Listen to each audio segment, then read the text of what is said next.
And welcome back to On the Break. This is Michael Trinidad coming at you with a quick solo video recapping the week one of the NFL season. The other On the Break commentators will be coming at you guys with another video later this week. We got a lot planned, so stay tuned, guys. But let's get right to it. What a start to the NFL season this has been. Amidst the COVID-19 pandemic, the NFL were able to come together, come up with a plan, and be able to commence with the week one games very safely. And what a lineup of week one games we had. We had a lot of great games going on. We had teams like the Saints, the Patriots, the Ravens, the Chiefs, and we had the Packers all coming out beating their opponents pretty soundly. So we had really great, just really great content right there. And we also had really close games too. We had the Jaguars taking over the Colts and defeating them with a great performance for Minshew, where he only tossed for only one incompletion.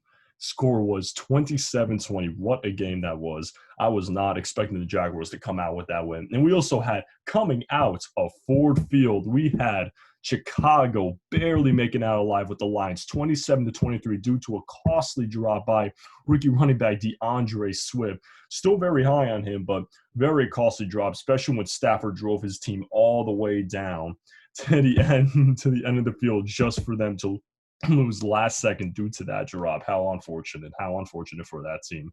But speaking of upsets and speaking of close games, there was one that really hit particularly close to me. And everybody, since knowing that I'm one of the biggest Eagles fans out there, I have to call out the Philadelphia Eagles drop to the Washington football team 17-27. You heard that right.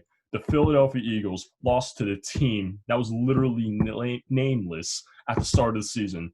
So basically, a team with no name basically just beat a real NFL team. And I don't even know if we could call them a real NFL team anymore because, my goodness, what we had them in the first half, not gonna lie, kind of game that the Eagles put up.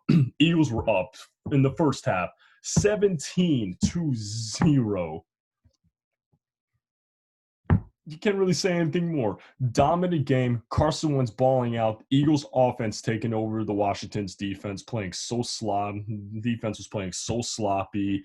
The offense was basically sputtering like your uncle's fishing boat in the lake, not doing much, barely making it anywhere. Probably need some more gas, but there's no gas on that offense. The offense was abysmal. But come the second half, 27 unanswered points. Carson Wentz became so mistake prone, it wasn't even funny. And the Eagles O-line was completely dominated at the line of scrimmage by the Washington football team's defensive line, which has looked excellent that whole entire game. 8 sacks. I'm going to say that one more time again. 8 sacks on Carson Wentz and that O-line. Unexcusable. As an Eagles fan coming from me, horrible outing by Carson Wentz and the offense. With such a dominant first half with the touchdowns to Zach Ertz and Dallas Goedert, after halftime, I don't know what happens. Just easily missed throws, wide receivers barely helping. Nobody's on the field. Everybody's getting hurt, like Vinny Curry, Brandon Graham's in concussion protocol now. And you also had other injuries too. Lane Johnson was out. Miles Sanders is out.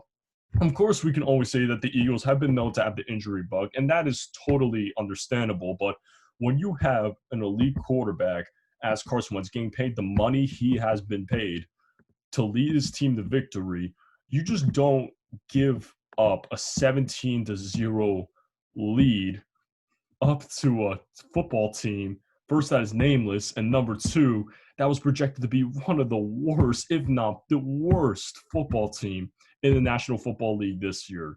That is just absolutely unexcusable. And you can look at the stat lines too. Dwayne Haskins didn't even have that great of a game. He only tossed for one. He barely tossed for anything. He only tossed for one touchdown. It was just a really sad showing. Like, watch, look at this. Dwayne Haskins, 178, one touchdown, 17 for 31. Nothing special. But what was giving Washington that easy field position was the Eagles just constantly turning over this ball. Carson Wentz fumbled twice, 2 interceptions, put them right in Washington territory. Washington just basically gave it to them, marched it right through into that goal line for a couple scores, 27 unanswered points. And that was the end for Philadelphia. And when you look at the stats, like I'm saying, this is nothing crazy. And the Eagles defense, in my opinion, did not play that bad either. But with the short field position they were given, what more can you do? Like, honestly, the offense and defense got to collaborate with each other. It can't just be all strictly defense sometimes too. Because when the offense is in the second half, just constantly just turning the ball over and just giving the ball constantly back to Washington with no advances made, Washington's going to take advantage of that, dominating the line of scrimmage, getting the Carson Wentz, forcing these bad throws, taking advantage of an injured O-line as the Eagles had. And just the offense just did its thing, just protected the football, gave out no turnovers except one fumble that could have been recovered, but obviously was recovered by the Redskins offense. But other than that, a lot less mistake prone than Carson Wentz in the Eagles offense. And that is the reason also why Washington won the game. No turnovers, dominated the line of scrimmage, and just constantly put the offense in a good field position to march them down against the Eagles. And with the Eagles' amount of injuries, too, that's something you got to consider because with the Eagles' offense and defense in shambles and I'm going to say it again, 7 starters out, it's just that the Eagles' backups and their depth chart, it's got to step up. Because if you're going to constantly just let this be a weekly script of just giving up leads and just putting other teams in great field position, the Eagles are going to have a very long season. And this is just something that just has not impressed me. This Eagles team was not impressive at all. The first half had me.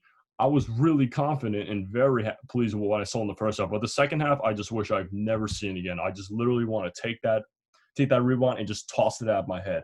Horrible showing. Very disappointing. And next week, the Eagles are going up against the Rams. And if this is what the O-lines, especially the offensive line, getting up 8 sacks, if this is what they're going to show against Aaron Donald and the Rams defensive line, I'm just going to say this. Sign of the cross, name of the Father, Son, Holy Spirit, amen, to Carson Wentz. I really hope that he comes out alive because the way the offensive line showed, they are going to give Carson Wentz absolute hell this whole season. And this also, some of the blame does fall on Carson Wentz too. There were some throws he could have made a lot better. He overthrew a touchdown to Jalen Reagor before halftime.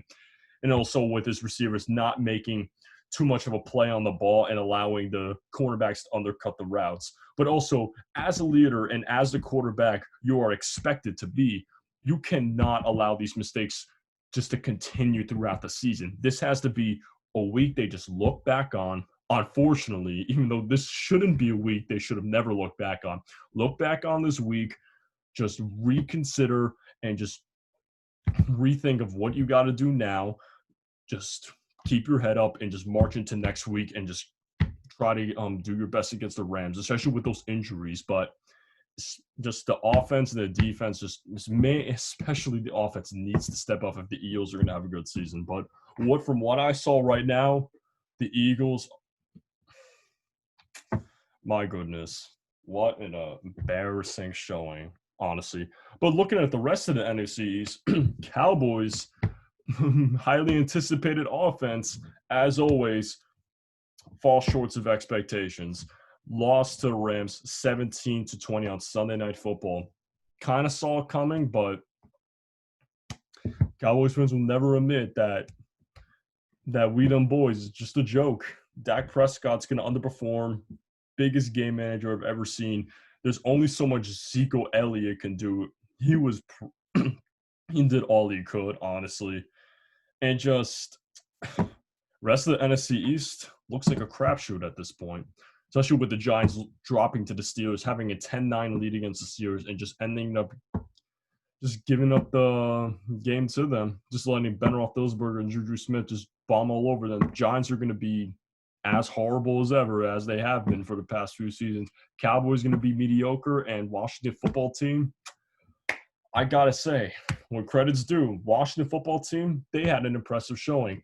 I did not expect this defense to really take over the game as they did. Secondary looks okay, but the real big focal point about this Washington football team is their defensive line.